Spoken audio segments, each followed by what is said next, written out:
Hello guys, welcome back to my YouTube channel. Today we want to dive into how to import products from Amazon to Shopify store. Log into your Shopify account and click on app, then click on all recommend app. Scroll down, then click on Shopify App Store. Then go to your search for Amazon Dropshipper. Make sure the Amazon app is Amazon Dropshipper. Then this particular one, install it. I've already installed this before, but you install it if you don't have it before. Then after all, click on open. Now you go back to your Amazon and search for product you want to add to your Shopify store. Once you see the product, right click it and copy the link.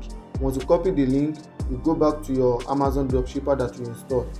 Paste the link inside, then click on get product.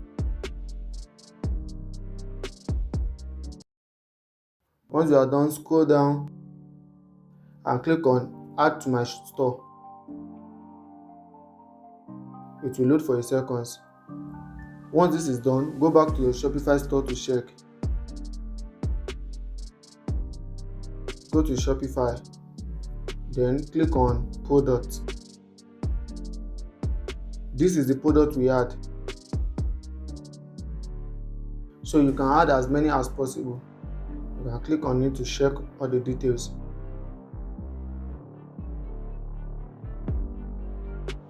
Thanks for watching. Don't forget to like and subscribe to my YouTube channel. See you all in the next video.